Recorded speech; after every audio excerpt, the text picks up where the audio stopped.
Boa noite. O coração está ardendo, porque eu tenho certeza que Deus vai mexer contigo hoje, meu irmão. Esse assunto aqui está ardendo no meu coração durante um tempo. Eu tenho muita coisa para falar acerca desse assunto, mas o pouco que eu falar hoje aqui, eu tenho uma expectativa muito grande de que você vai sair daqui orando. Vai sair daqui orando muito, tenho certeza no meu coração. Se você pegar essa mensagem, tua vida vai dar uma guinada. Né? Abre lá sua Bíblia em Tiago, capítulo 5. Tiago, capítulo 5, no final do verso 16. Tiago 5, no final do verso 16. Muito pode, por sua eficácia, a súplica do justo. Vou repetir. Muito pode, por sua eficácia, a súplica do justo. E abre agora lá, que é o nosso texto base, que a gente vai focar um pouco nele aqui. É Atos, capítulo 12, a partir do verso 1. Atos, capítulo 12, a partir do verso 1. Do 1 até o verso 12. Tá? Atos 12, do 1 ao 12. Por aquele tempo, mandou o rei Herodes prender alguns da igreja para os maltratar, fazendo passar a fio da espada Tiago, irmão de João. Vendo ser isto agradável aos judeus, prosseguiu, prendendo também a Pedro, e eram os dias dos pães asmos. Tendo-o feito prender, lançou-o no cárcere, entregando a 4 escoltas de 4 soldados cada uma, para o guardarem, tencionando apresentá-lo ao povo depois da Páscoa. Pedro, pois, estava guardado no cárcere, porém, havia oração incessante a Deus por parte da igreja a favor dele. Havia oração incessante a Deus por parte da igreja a favor dele. Quando Herodes estava para apresentá-lo naquela mesma noite, Pedro dormia entre os 2 soldados, acorrentado com 2 cadeias, e sentinelas à porta guardavam o cárcere. Eis, porém, que sobreveio um anjo do Senhor, e uma luz iluminou a prisão. E tocando ele o lado de Pedro, o despertou, dizendo: levanta-te depressa. Então as cadeias caíram-lhe das mãos. Disse-lhe o anjo: cinge-te e calça as sandálias. E ele assim o fez. Disse-lhe mais: põe a capa e segue-me. Então, saindo, o seguia, não sabendo que era real o que fazia por meio do anjo. Parecia-lhe antes uma visão. Depois de terem passado a primeira e a segunda sentinela, chegaram ao portão de ferro que dava para a cidade, o qual se lhe abriu automaticamente. E saindo, enredaram por uma rua, e logo adiante o anjo se apoderou dele. Então Pedro, caindo em si, disse: agora sei verdadeiramente que o Senhor enviou o seu anjo e me livrou da mão de Herodes e de toda a expectativa do povo judaico. Considerando ele a sua situação, resolveu ir à casa de Maria, mãe de João, cognominado Marcos, presta atenção, onde muitas pessoas estavam congregadas e oravam. Repete aqui comigo. Onde muitas pessoas estavam congregadas e oravam. Tiago foi o primeiro mártir dos apóstolos de Jesus, né? dos discípulos de Jesus, os apóstolos do Cordeiro.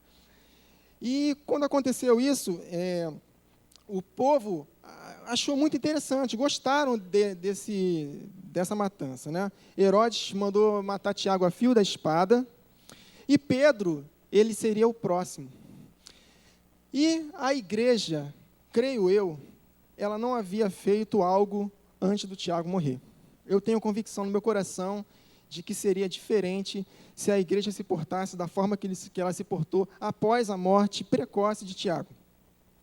Então, quando o Herodes ele ia colocar o Pedro a público para agradar os judeus, porque tinha sido agradável aos judeus a morte, né, a decapitação do Tiago, a igreja ela fez algo. Ela parou de ficar com os braços cruzados, aceitando a situação passivamente, e juntos, no verso 5, oraram incessantemente a Deus em favor dele. A palavra incessante é incessante mesmo, não parou. Eu não sei como eles fizeram, eram turnos e turnos, eles fizeram revezamento, mas eles não aceitaram perder mais um dos seus líderes. E por causa dessa atitude da igreja, o Senhor enviou o seu anjo e livrou milagrosamente o Pedro das mãos de Herodes. Porque a igreja se prontificou a orar. Tá? Então, deixa eu passar aqui. Não está funcionando. Deve ser a pilha? Não, já botei aqui, já liguei já. Passa para mim, por favor. Porque muitas situações não são resolvidas pelo poder de Deus na nossa vida. Uma pergunta que eu fiquei meditando. Né? Voltou? Porque muitas situações... Pode passar o segundo, por favor. Isso. É porque somos negligentes na nossa vida de oração. Porque isso aqui é um exemplo fantástico do poder de fogo que tem a nossa oração, querido. Quando a gente se prontifica a crer num Deus que vai socorrer a nossa vida e a vida de quem a gente interceder, Ele vai fazer coisas grandiosas. Foi o que aconteceu aqui. Então, eu estava meditando. Por que a gente tem que orar? Por que devemos orar? Então, o Espírito Santo ministrou comigo duas formas por que nós temos que orar. A primeira, abre sua Bíblia lá em Gênesis, capítulo 1, no verso 26. Por que nós devemos orar? Porque é interessante, Salmo 139:4 diz que antes de dizermos uma palavra, ainda que saia uma palavra da nossa boca, Deus já sabe o que nós vamos falar. Então, se Deus sabe que nós vamos falar, por que nós temos que orar, né? Parece até uma formalidade, né? Por que eu tenho que orar? Se Deus já sabe de tudo, se quer abençoar a gente, abençoa logo, né? Por que nós vamos orar? Somos teus filhos, abençoa logo. O Espírito Santo ministrou o seguinte para mim. No verso 26, está escrito, Gênesis 1:26. Também disse Deus, façamos o homem à nossa imagem, conforme a nossa semelhança, e tenha ele domínio sobre os peixes do mar, sobre as aves dos céus, sobre os animais domésticos, sobre toda a terra e sobre todos os répteis que rastejam sobre a terra. E em Salmo, capítulo 8, vocês vão entender por que temos que orar, né? Salmo capítulo 8, a partir do 4. Que é o homem que dele te lembres, e o filho do homem que o visites. Fizeste, no entanto, por um pouco menor do que Deus, e de glória e de honra o coroaste. Deste-lhe domínio sobre as obras da tua mão, e sob os seus pés tudo lhe puseste. Então, por que nós temos que orar? Salmo 115:16 diz que os céus são os céus do Senhor, mas a terra Ele deu ao Filho dos homens. Então, o que a gente pode entender lendo esses versos aqui? Que os céus, a vontade de Deus lá é prevalecida. Lá Ele é soberano, lá Ele manda, e lá tudo acontece, porque os céus são os céus do Senhor. Mas a terra, como Ele deu aos filhos dos homens, então nesta terra, por vontade sua, Ele não vai fazer nada a não ser que a igreja faça algo. Ele decidiu fazer isso. Ele entregou o domínio nesta terra para a igreja.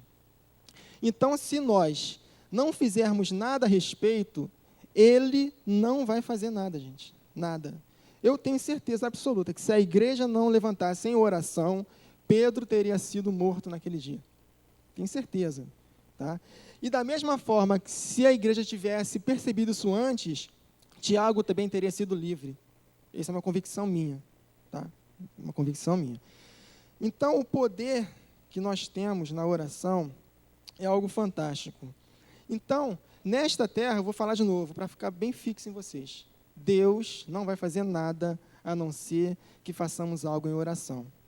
Muitas situações da nossa vida, elas aconteceram de uma forma que nós não quisemos.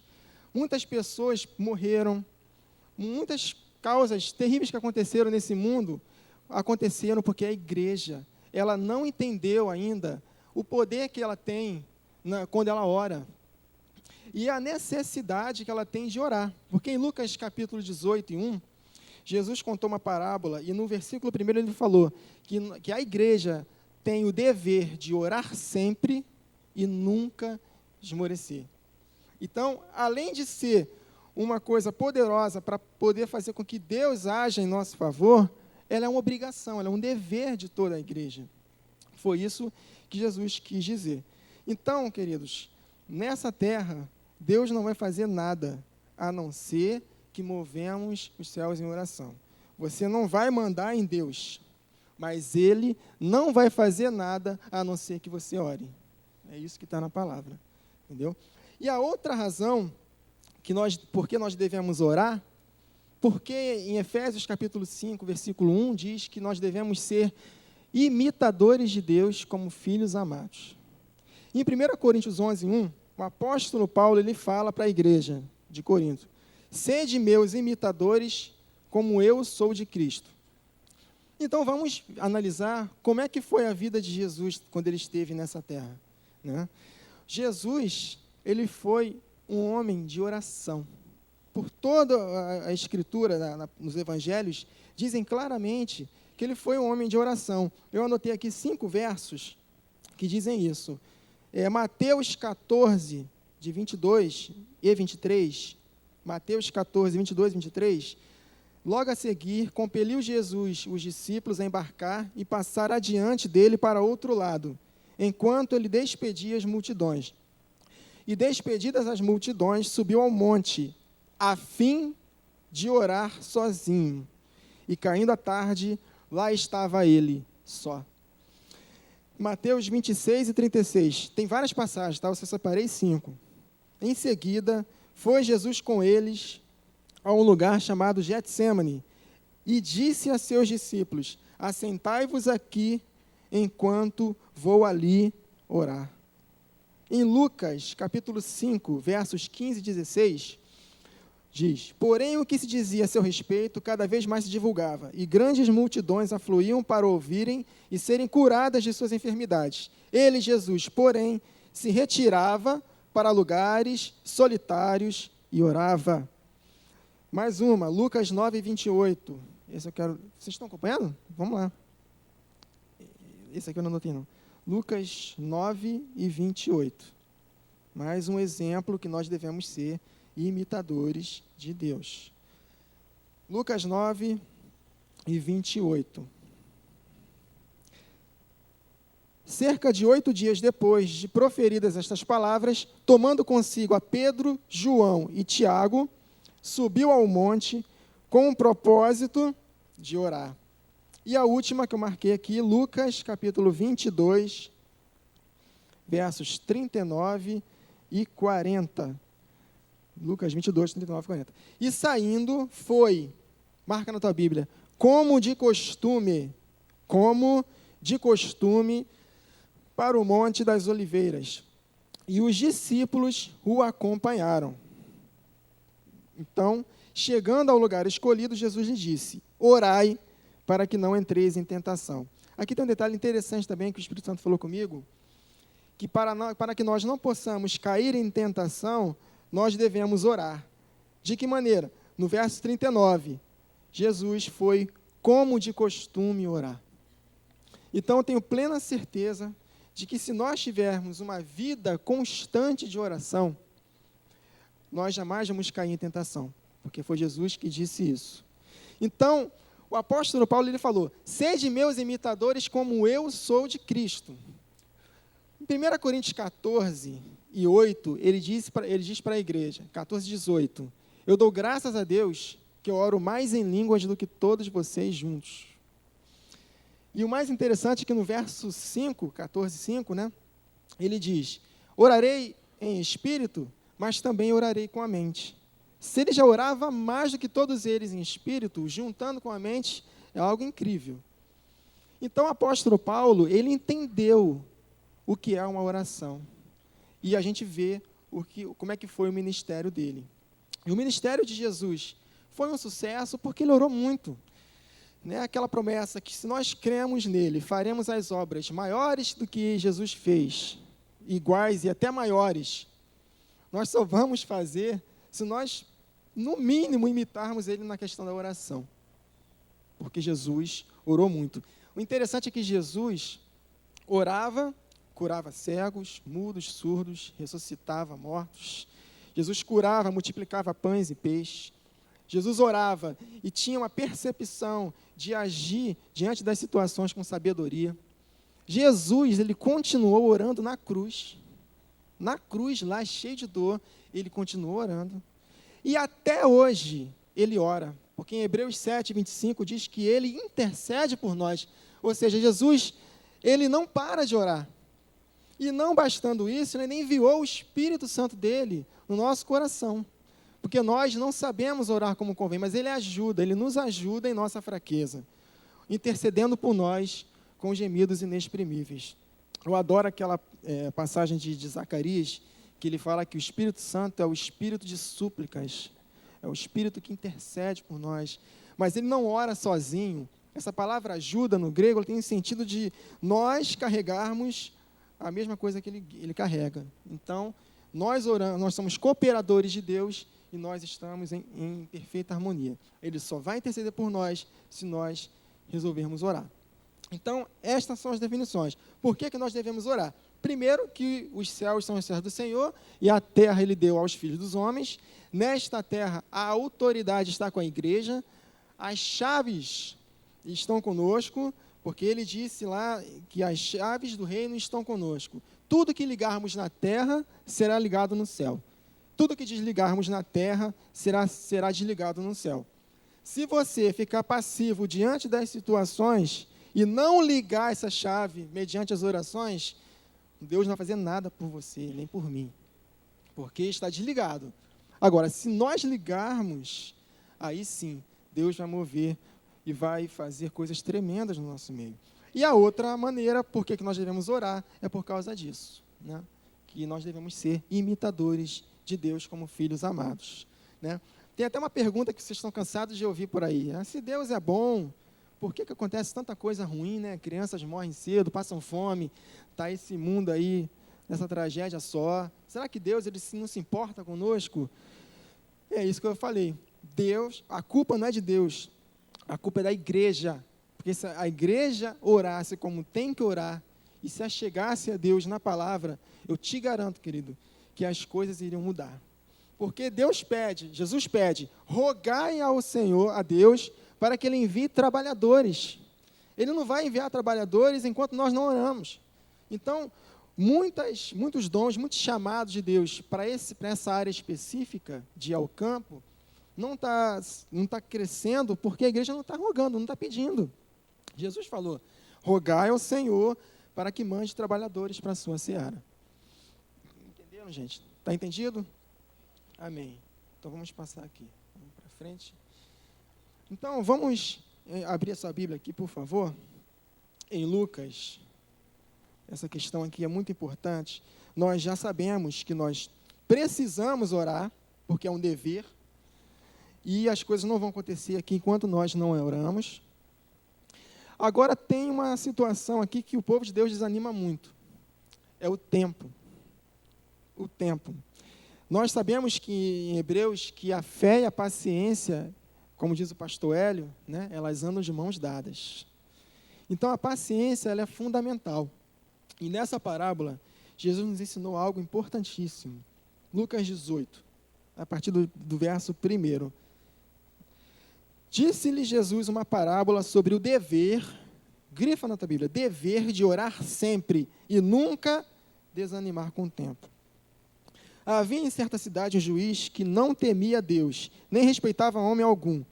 Havia também naquela mesma cidade uma viúva que vinha ter com ele, dizendo, julga a minha causa contra o meu adversário.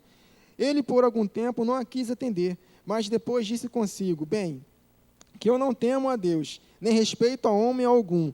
Todavia, como esta viúva me importuna, julgarei a sua causa, para não suceder que por fim venha molestar-me. Então disse o Senhor, considerai no que diz esse juiz iníquo. Não fará Deus justiça aos seus escolhidos, que clamam a Ele, marca aí, dia e noite. Dia e noite. Embora pareça demorado em defendê-los, digo-vos que depressa lhes fará justiça. Contudo, quando vier o homem, achará porventura fé na terra? Olha que interessante, né? Jesus, isso aqui é uma profecia que vai acontecer, é uma profecia. Quando Jesus voltar, será que ele vai encontrar fé na terra? E qual o contexto de encontrar fé na terra? Está no verso 7. Não fará Deus justiça aos seus escolhidos que clamam a Ele dia e noite. E no versículo 1, dever de orar sempre e não esmorecer. Então, o Jesus está associando uma falta de fé com uma vida de pouca oração. Porque esse é o contexto, né? Ele vai encontrar fé na terra, porque se nós não vivermos uma vida de oração dia e noite, um estilo de vida de oração, e um dever de orar sempre e nunca desanimar, é isso que Deus quer que nós tenhamos, para que Ele possa encontrar fé quando Ele voltar, né? Então, em Mateus capítulo 7,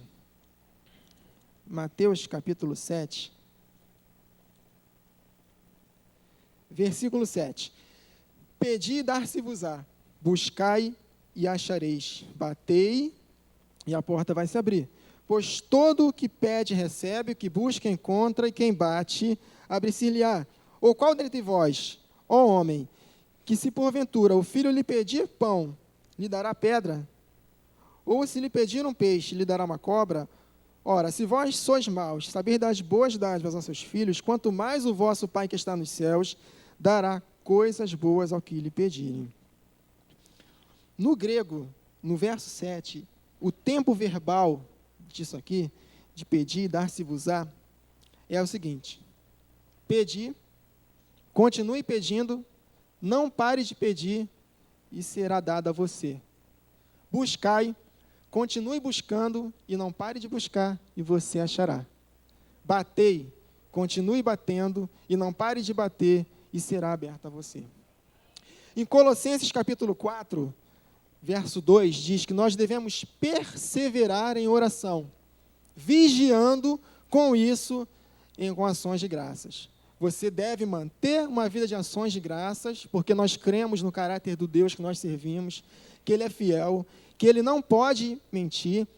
Também diz a palavra que Ele é impossível mentir. Quando nós focamos no caráter de Deus, nós temos uma vida de ações de graça. Mas você também não pode parar de perseverar na oração. É um ato contínuo. Continue orando, vigiando com ações de graças, porque o Deus que nós servimos é um Deus que é fiel naquilo que Ele prometeu. Então, esse é o contexto. Então, Deus falou comigo o seguinte: o nosso maior exemplo de fé e de paciência é Abraão. Abraão, quando Deus empenhou uma palavra para ele, 25 anos antes dele ter o filho, Deus falou para Abraão: eu já te constituí pai de uma grande nação. 25 anos antes dele receber o filho. Em Romanos 4 diz que Abraão foi fortalecido em Deus, dando glória a Deus, ao estilo de vida de ações de graça, perseverando, crendo no Deus que fez a promessa. Então, ele esperou por 25 anos, ele contra toda esperança, ele sabia que ele era bem velhinho, que o ventre de Sara já estava amortecido, mas mesmo olhando para isso, ele não foi incrédulo diante da promessa de Deus. Ele não andou por vista, ele andou crendo naquilo que Deus falou. E ele recebeu a promessa do filho dele 25 anos depois.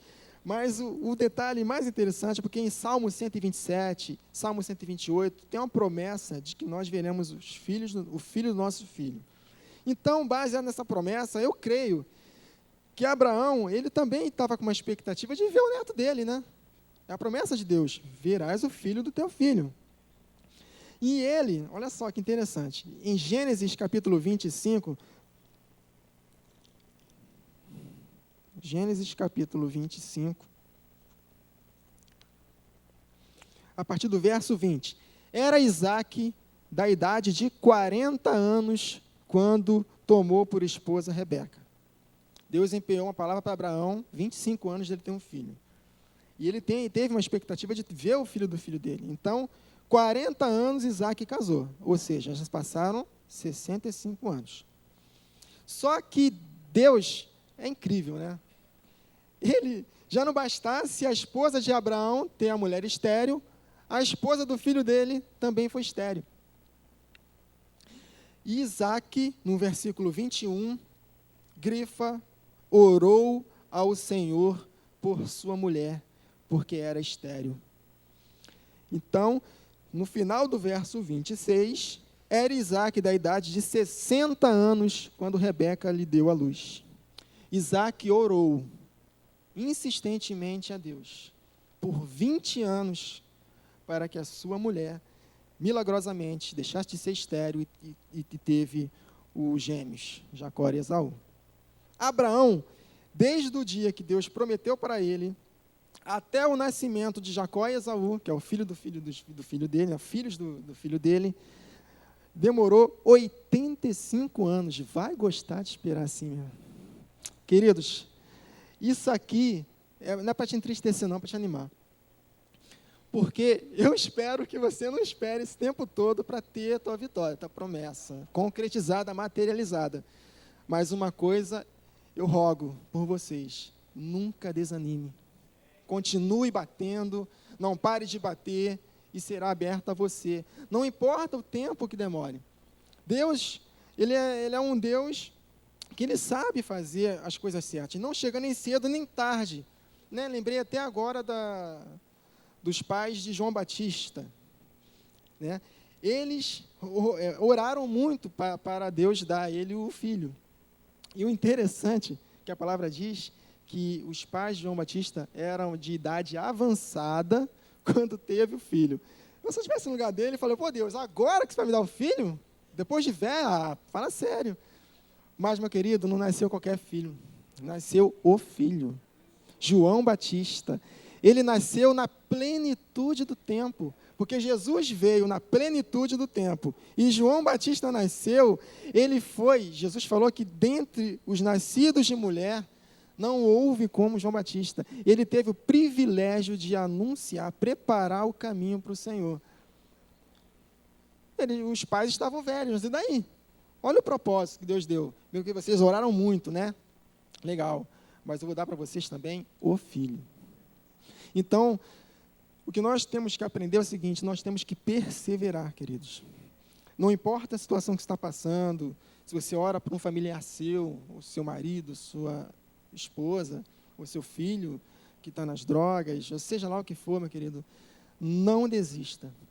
Confie no Deus que fez a promessa e continue batendo, até ser aberta a você, vigiando com ações de graças, porque a fé, ela faz isso, ela celebra antes. Então, esse é o propósito. Vamos abrir agora a sua Bíblia em Efésios, capítulo 6. Uma coisa interessante também que eu aprendi, que a oração não é uma arma contra o inimigo. Né? A oração não é uma arma. Vamos entender isso agora. Efésios capítulo 6, a partir do verso 11. Revestivos de toda a armadura de Deus para poderes ficar firmes contra as ciladas do diabo, porque a nossa luta não é contra carne e sangue, sim contra os principados e potestades, contra os dominadores deste mundo tenebroso, contra as forças espirituais do mal nas regiões celestiais.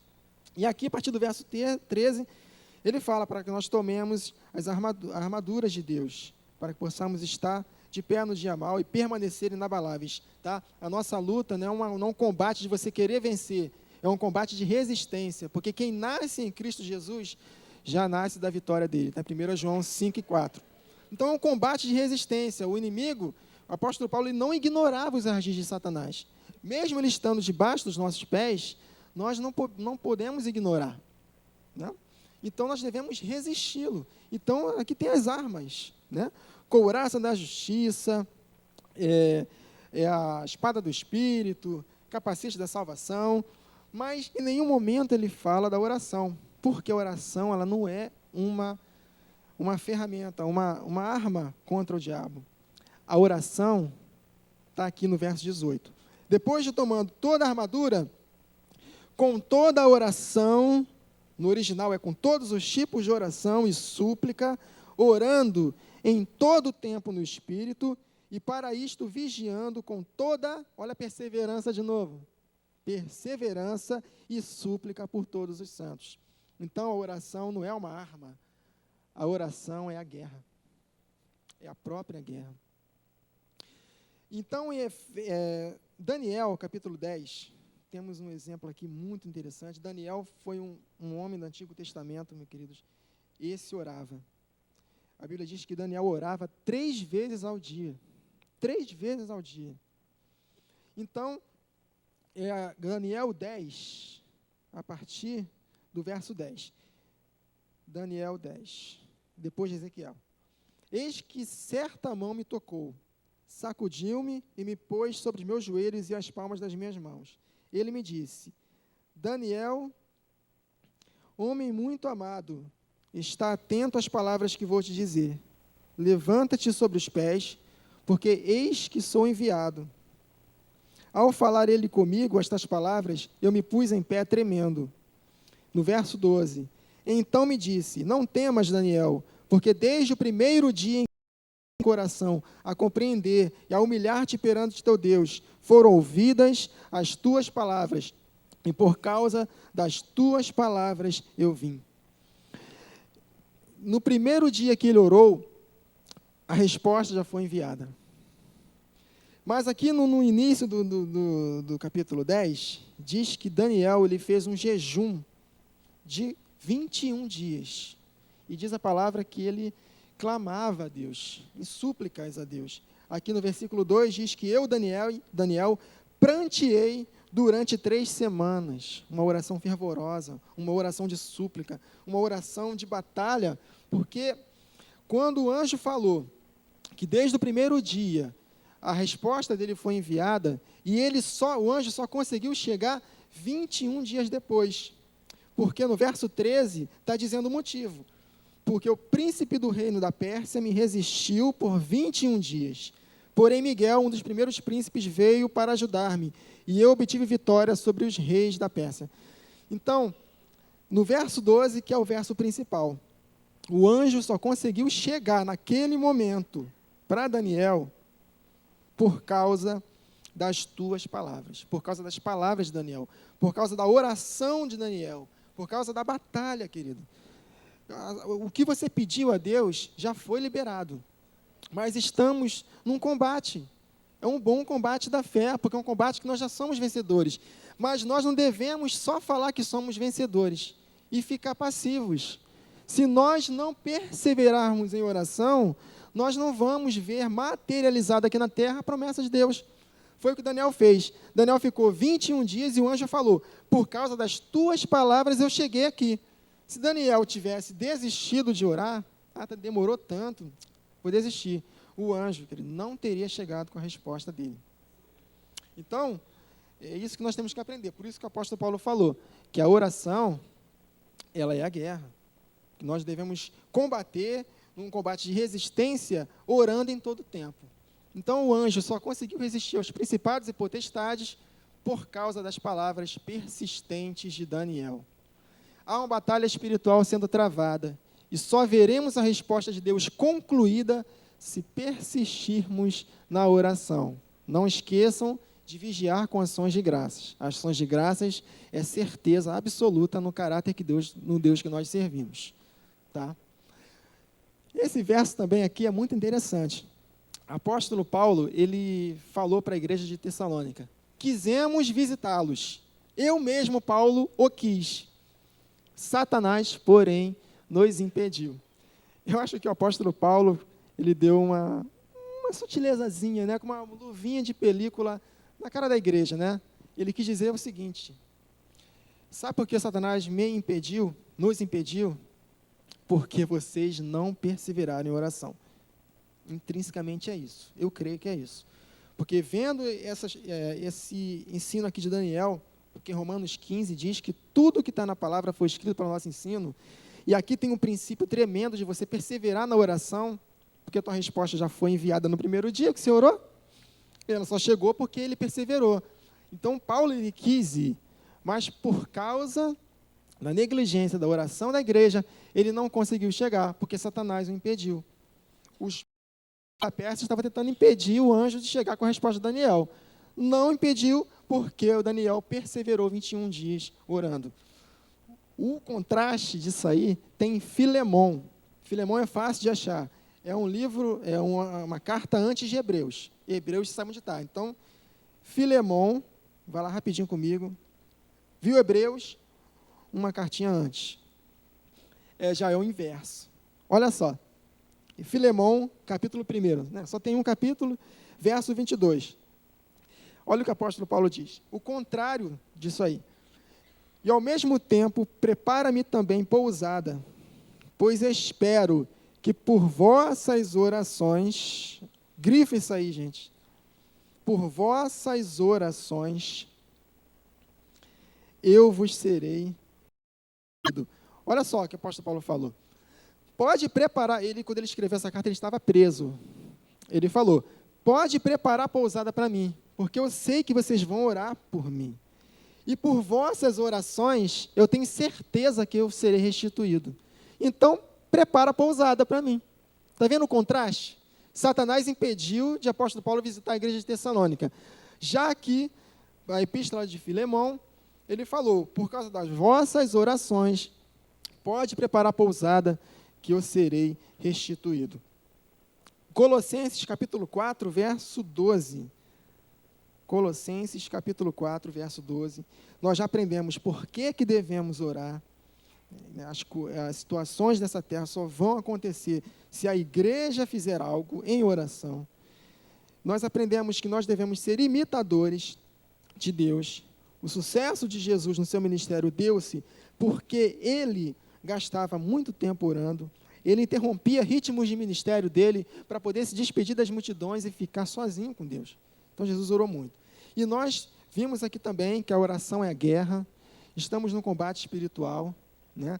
As armas da nossa milícia não são carnais, então nós devemos resistir às trevas orando. Oração não é uma ferramenta, não é. Ela é a própria guerra. Né? Vocês têm que pegar isso, entender que se você não orar, você está... Olha só, o Espírito Santo acabou de falar comigo agora. Moisés, enquanto ele mantinha os braços abertos para cima, o povo vencia. Quando ele baixava, o povo perdia. É uma guerra, não era uma guerra? Ali era uma guerra física. Agora é uma guerra espiritual. Então, se você, meu querido, baixar a mão e não orar, meu irmão, vai perder. Vai perder. Vai perder. As coisas não vão acontecer na sua vida, na minha vida, se nós não orarmos, querido.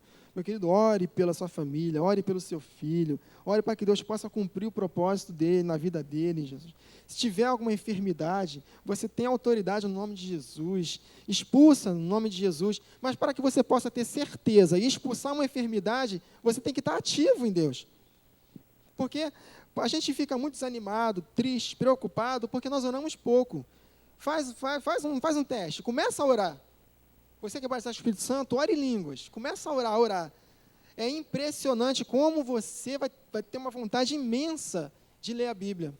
Porque quando Jesus falou para os discípulos no Getsemane, né? Vigiai e orai para que não entreis em tentação, na verdade o espírito está pronto, mas a carne é fraca. Ele não estava falando de pecado ali. Que para pecado a carne não é fraca, querido, é forte demais. Ele está falando que a carne é fraca para orar. Jesus falou, vigiai e orai para que não entreis em tentação, porque o espírito está pronto, mas a carne é fraca. Lembrei até de outra passagem, em Tiago 5,13, Jesus disse lá, né, que a palavra é ele, está aflito, ore. Está passando por situações porque não tem como. Isaías 43 diz que nós vamos passar por tribulações, por aflições. Jesus falou isso também em João 16:33. Mas Tiago, ele deixou uma dica lá. Está passando por aflições, meu querido? Ore. Ore. Porque você, orando, você fortalece o teu espírito. E você consegue ter mais percepção das coisas espirituais. E aí você vai ver uma situação natural, o teu espírito, o reino espiritual está mais vivo em você. E aquela situação visível não vai te impressionar mais. Vai vir um câncer no teu corpo, você vai dar gargalhada nele. Você vai expulsar no nome de Jesus, ele vai ter que sair. Porque Jesus levou sobre si todas as nossas enfermidades. E essa é uma verdade absoluta. Se é uma verdade absoluta, ele é um Deus que é impossível mentir, acabou. A faca e o queijo estão na mão da igreja. Corta esse queijo no nome de Jesus. Então, Colossenses 4:12, mais um exemplo dessa batalha, que, repito, é uma batalha de resistência. Você é mais que vencedor. A Bíblia diz que você deve resistir ao inferno para permanecer inabalável. Permanecer na posição onde você está, em Cristo Jesus. Ele venceu, ele tem as chaves, nós com ele também temos a chave. Amém, querido?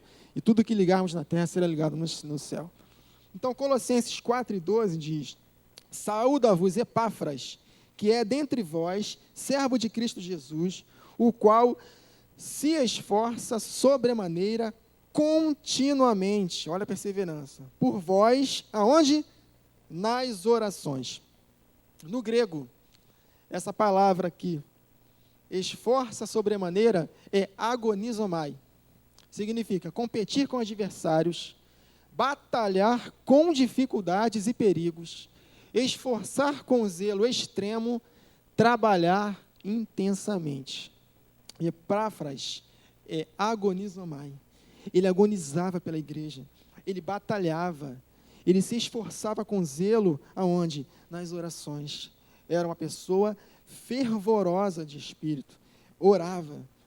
Então, é isso que nós temos que fazer, interceder pelos santos, competir com adversários, batalhar com dificuldades e perigos, esforçar com zelo extremo, trabalhar intensamente. Isso é não ignorar os ardis de Satanás.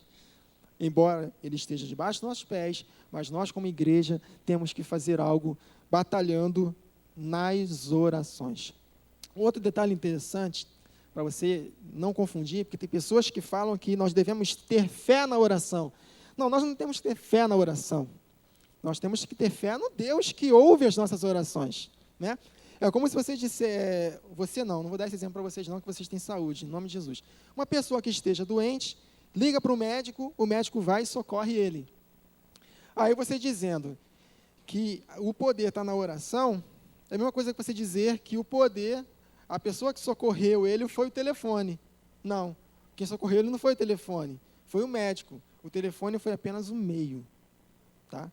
Então, a fé que nós temos que ter é no Deus que fez a promessa. Então, o poder não está na oração. O poder está no Deus que ouve as nossas orações. É o meio para que Deus possa fazer algo por nós. Amém? Só para deixar claro, para a gente poder tirar alguns erros que a gente ouve por aí. Né? Então, querido, nossas orações, elas criam um ambiente onde os milagres se manifestam. Eu tenho vários exemplos. Eu tenho certeza que o pastor Paulo vai me dar mais outras oportunidades e vamos dar continuidade. Tem vários exemplos de situações do povo de Deus que clamou e as coisas extraordinárias aconteceram. Em próprio Tiago, capítulo 5, volta lá de novo, que foi o primeiro texto que nós lemos hoje. Tiago, capítulo 5. No final do verso 16, de novo. Muito pode, por sua eficácia, suplir. E ele vai falando acerca de Elias. Elias era um homem semelhante a nós, sujeito aos mesmos sentimentos, e orou com instância, para que não chovesse sobre a terra. E por 3 anos e meio não choveu. E orou de novo, e o céu deu chuva, e a terra fez germinar seus frutos. Agora, o mais interessante que o Espírito Santo me mostrou, numa manhã que acordei, eu estava meditando sobre isso, eu me assustei, falei, caraca, mas o Elias, ele não deu ordens aos céus? Sim, ele deu ordens aos céus. Mas antes da ordem ser dada, ele estava num ambiente de oração. Jesus, antes de dar ordem para Lázaro sair do túmulo, o que ele falou lá em João 11, 41, 42? Senhor, graças te dou por teres me ouvido. Aliás, eu sei que sempre me ouves. Então, por ter uma vida contínua de oração, aí sim, o reino espiritual já estava bem manifesto na vida de Jesus. E aí ele pôde dar ordens aos céus e dar ordens para Lázaro. E Lázaro pôde ressuscitar. Foi o que aconteceu com Elias. Se você ler a história de Elias, lá 1 Reis 17, 18, vai falar que ele deu ordens. Mas em Tiago, por revelação, ele disse aqui que ele orou. Ele orou com instância, o céu se fechou. Depois ele orou novamente e a terra fez germinar os frutos. A vida de oração dele foi o suficiente para ele poder ter certeza e declarar as coisas acontecerem. Então, Jesus, quando nos ensina em Marcos 11, é a mesma coisa, né? Em verdade vos digo que se alguém disser a este monte, ergue-te e lança no mar, não duvidar do seu coração, mas crê que se fará aquilo que diz, tudo o que disser será feito. Mas ele está falando isso num contexto de oração. Tanto que depois, no verso 24, ele fala, tudo quanto pedis em oração, crede que já receber, e assim será. Ou seja, uma vida de oração faz com que você tenha que ter certeza, e aí você declara. Aí, meu querido, as coisas vão acontecer. Precisamos ter uma vida intensa de oração. Então, querido, nossas orações, elas que no ambiente onde os milagres de Deus acontecem. Eu separei aqui uns versos. Atos 16 fala sobre Paulo e Silas. Quando eles estavam presos naquele cárcere, o que eles fizeram? Oraram e deram graças. Olha aí, Colossenses 4:2. Vigiando com ações de graças.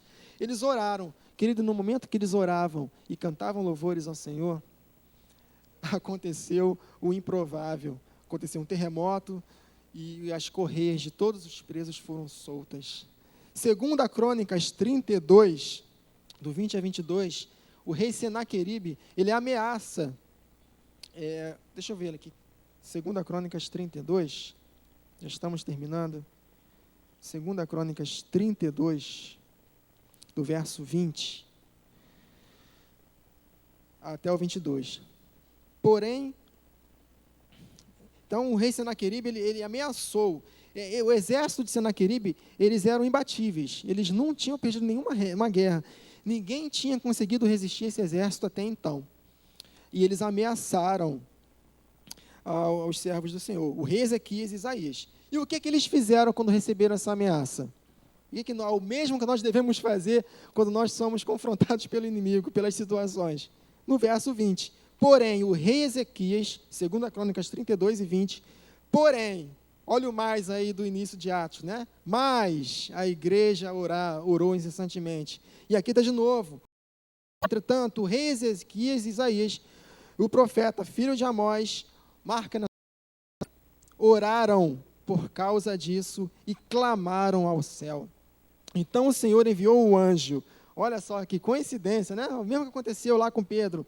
Então o Senhor enviou o anjo que destruiu todos os homens valentes, os chefes e os príncipes do arraial do rei da Síria, e este, com o rosto coberto de vergonha, voltou para a sua terra, tendo ele entrado na casa de seu Deus. Os seus próprios filhos ali o mataram à espada. Assim livrou o Senhor a Ezequias e os moradores de Jerusalém das mãos de Senaqueribe, rei da Síria, e das mãos de todos os inimigos, e lhes deu paz por todos os lados. Meu Deus do céu, porque eles oraram, queridos. Eu amo aquela passagem de Jeremias 29. Então me invocareis, passareis a orar a mim, e eu os ouvirei. Serei achado de vós, diz o Senhor, e farei mudar a vossa sorte, porque você orou, você clamou, você focou em mim. Tá? E vamos terminar com o Salmo 91. Vamos ficar de pé, queridos? Vamos. Salmo 91.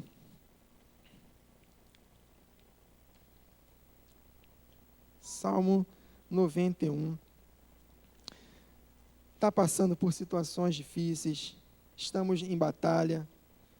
Nós vimos aqui por que devemos orar, uma oração persistente, uma vida constante de oração. O que habita no esconderijo do Altíssimo descansa à sombra do Onipotente. Diz ao Senhor, meu refúgio, meu baluarte, o Deus em quem confio, pois Ele te livrará do laço do passarinheiro e da peste perniciosa. Cobrir-te-á com as suas penas, e sob suas asas estarás seguro. A sua verdade é pavês e escudo. Não te assustarás do terror noturno, nem da seta que voe de dia, nem da peste que se propaga nas trevas, nem da mortandade que assola meio-dia. Caiam 1000 ao teu lado, 10.000 à tua direita, tu não serás atingido. Somente com os teus olhos contemplarás e verás o castigo dos ímpios. Pois disseste, O Senhor é o meu refúgio. Fizeste dele, do Altíssimo, a tua morada. Nenhum mal te sucederá, praga nenhuma chegará à tua tenda, porque aos seus anjos, olha Atos 12, olha o que aconteceu em 2 Crônicas 32, porque aos seus anjos dará ordens ao teu respeito, para que guardem todos os teus caminhos. Eles te sustentarão nas tuas mãos, para que não tropeces com nenhuma pedra. Pisarás o leão e a áspide, calcarás os pés o leãozinho e a serpente. Preste atenção, porque a mim se apegou com amor, eu o livrarei, pô-lo-ei a salvo, porque conhece o meu nome. Verso 15, ele me invocará e eu lhe responderei. Na sua angústia eu estarei com ele, livrá-lo-ei e o glorificarei. Saciá-lo-ei com longevidade e lhe mostrarei a minha salvação. Porque a mim se pegou com amor, eu o livrarei. Ele me invocará e eu lhe responderei. E eu vou enviar os meus anjos para poderem te guardar, para poder fazer milagres na tua vida. Queridos, o milagre só não acontece na nossa vida se nós negligenciarmos essa vida de oração. Nós temos que ter uma vida de oração, né? 1 Tessalonicenses 5,17 diz que nós devemos orar sem cessar. Mas no contexto, no verso 19, diz: não extingais ou apagueis o Espírito. Como é que nós não apagamos o Espírito na nossa vida, esse fervor espiritual? Quando nós oramos sem cessar. Apocalipse 3 diz que se nós tivermos uma vida espiritual morna, Deus vai vomitar da boca dele. E eu não quero parte dessa igreja. Lembrei até agora da parábola das virgens loucas, né? Qual foi o motivo de elas não entrarem no reino? Porque as suas lâmpadas estavam apagadas. Jesus falou para os discípulos: vigiai e orai, para que não entreis em tentação. Zacarias, no capítulo 4, né, tem uma visão em que o Espírito Santo mostra para ele um candelabro, né?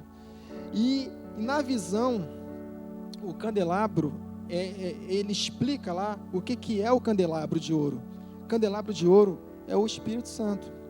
Porque quando o anjo explica para ele a visão do candelabro, ele fala: não por força, nem por violência, mas pelo meu Espírito.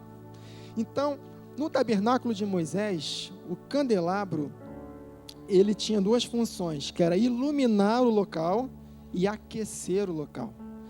Mas a responsabilidade do funcionamento desse candelabro era do sacerdote.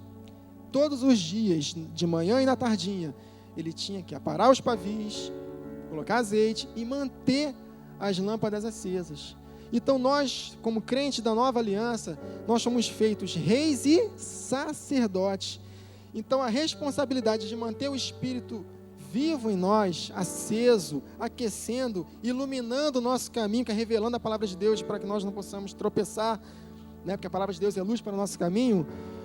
Nós temos a responsabilidade de manter acesa a chama do Espírito, para que não aconteça conosco o que aconteceu nessa parábola das virgens loucas e de Apocalipse, que Deus vai vomitar na nossa boca. Eu creio que em Ageu diz que a glória da última casa será maior do que a primeira. Em Atos, a gente olha para Atos, a gente fica: nossa, como eu gostaria de ter vivido esse avivamento. Mas há uma promessa empenhada para a igreja dos últimos dias, de que a glória dessa primeira casa de Atos será maior. A nossa glória aqui dos últimos dias, a glória da segunda casa, será maior do que a glória que aconteceu em Atos. Querido, eu creio de todo o meu coração que um avivamento vai acontecer na nossa vida, mas só vai acontecer, querido, se a igreja entender esse assunto. Tá com a vida fervorosa, orar em todo tempo, né? Na época, minha esposa até briga comigo: Wagner, vamos orar para comer, vamos orar para acordar. Gente, são práticas tão simples e a gente esquece, a gente negligencia. Já está abençoado, que vou orar o quê? Já abençoou. Eu oro pela compra do mês e não preciso mais orar durante o mês. Não, querido, é uma prática. Olha só o que o Espírito Santo falou comigo. Quer se livrar dos piriri? Ore antes de comer. Claro, cuidado, não vai exagerar. Não tentarás o Senhor teu Deus.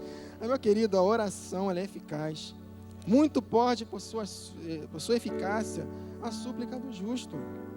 Essa casa aqui te ensina tanta verdade. Você pegar essas verdades e fazer uma química maravilhosa de uma vida de oração, meu querido, eu vou te contar. Você nunca mais vai ficar pensando em ganhar dinheiro. Ele vai vir atrás de você, como diz o pastor Hélio, calma, eu não estou nem aí, Deus me deu um trabalho maravilhoso, eu estou tranquilo, Deus falou no meu coração, coisas para frente, que eu estou fazendo a minha parte, sem me preocupar, porque eu sei que muito mais do que ser próspero nesse mundo, meu querido, é conquistar a coroa da justiça. Eu quero governar, não sei se vou conseguir governar em 10 cidades. Eu acho que as 10 cidades, deixa para o apóstolo Paulo, Pedro, esses homens estão demais, né? Deixa eu governar as 5 cidades, pelo menos. Mas, meu querido, eu foco muito na vida após aqui.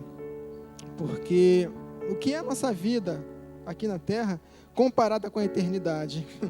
Não tem, é como neblina. Então, as coisas desse mundo, a gente não tem que ficar preocupado, não, queridos. Se Deus te chamou, Ele vai te suprir. Mas só vai suprir também se você tiver um estilo de vida de oração. Porque aquilo que eu falei no início, as coisas aqui nessa terra só vão acontecer se nós movimentarmos a céus em oração. Não vamos movimentar a mão de Deus, não, tá? Nós não temos poder para isso. Mas Ele vai se mover em nosso favor à medida que oramos. Tá? Então, querido, eu quero que o Espírito Santo aquece o coração de vocês para a oração. Eu sei que não é fácil, nossa vida é muito corrida, mas seja valente. Tira pelo menos um tempinho, isso serve para mim também, tá, gente? Isso serve para mim também. Acordar mais cedo um pouco, ou dormir um pouquinho mais tarde, durante o dia, ficar ligado, né? O Espírito Santo vai sempre falar contigo, intercede por fulano de tal, ou assim, eu intercedo pela vida dele, 1 minuto de oração, beleza, já livrou aquela pessoa de alguma situação. Ore em língua, eu sei que semana que vem o pastor Paulo vai ministrar o batismo com o Espírito Santo, né? É a linguagem sobrenatural da oração. Quando você ora em línguas, você ora segundo a vontade de Deus, perfeitamente, e o Espírito Santo consegue interceder por você. Então é isso, querido. Uma vida morna, Deus vomita na boca dele. Então, vida morna, você só se preocupa com as coisas dessa terra. Uma vida aquecida, você sabe muito bem o que você está fazendo aqui vai ser colhido lá. E, claro, as coisas nessa terra nos serão acrescentadas. Pode ficar descansando e orando, persistindo, que Deus é conosco. Amém, querido? Deixa eu orar por você. Senhor, muito obrigado por estar aqui ministrando a Tua palavra, meus irmãos, Senhor.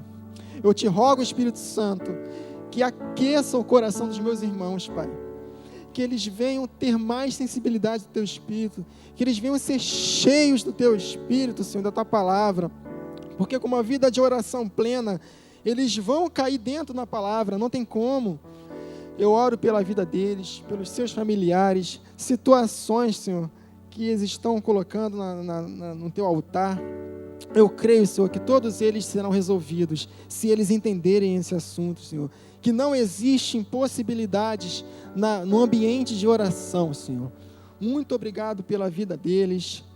Eu abençoo a vida de cada um deles, que eles venham ser bem-sucedidos em todas as áreas, que eles venham cumprir os seus propósitos, Jesus, e possam conhecer a esperança do seu chamamento, que eles venham ser cheios do Espírito de sabedoria e de revelação, no pleno conhecimento Teu, Senhor, porque o choro, ele simboliza um momento de trevas, mas a alegria vem pelo amanhã. A alegria não é uma situação resolvida lá de fora, a alegria é uma atitude que cada um deles vão ter do lado de dentro, e quando eles enxergam do lado de dentro, as situações de fora, consequentemente, vão mudar. Então, iluminação é a iluminação da Tua palavra, é o amanhecer. A alegria vem pelo amanhã, Jesus. É a revelação da Tua palavra, a iluminação da Tua palavra na vida dos meus irmãos. Assim como o apóstolo Paulo fez, eu faço agora, Jesus. Lhes dê espírito de sabedoria, de revelação, no pleno conhecimento Teu. Ilumina os olhos dos seus corações, para que eles saibam a esperança dos seus chamamentos, Senhor. que eles possam estar ligados contigo, para que possam fazer o que eles foram chamados para fazer. Assim como tu mandaste, Jesus, quando esteve nessa terra, para que nós roguemos por trabalhadores para a tua obra, eu estou rogando aqui. E diz para eles, Senhor, o propósito da vida de cada um aqui, para que eles possam cumprir o seu chamado e conquistar muitas vidas para o teu reino, Jesus. Sejam pescadores de homens, sejam um exemplo aonde eles estiverem, Senhor. Sejam um farol, Senhor, para as nações. Que eles sejam um exemplo de pessoas dóceis, pacientes, pessoas que com o seu proceder conquistem as pessoas lá de fora. Muito obrigado pela vida de cada um deles. Eu te agradeço no nome de Jesus. Amém, Jesus.